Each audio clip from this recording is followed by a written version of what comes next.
เดี๋ยวกบกินกบหรือว่าคอใหญ่วะเห็นที่หัวมัน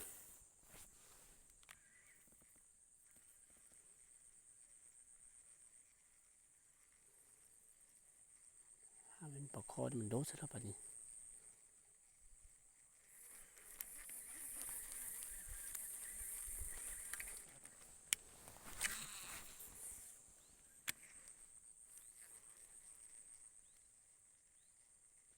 เฮ้ยเฮ้ย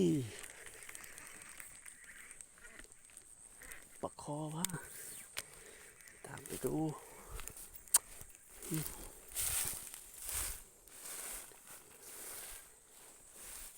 ไปได้ปะนี่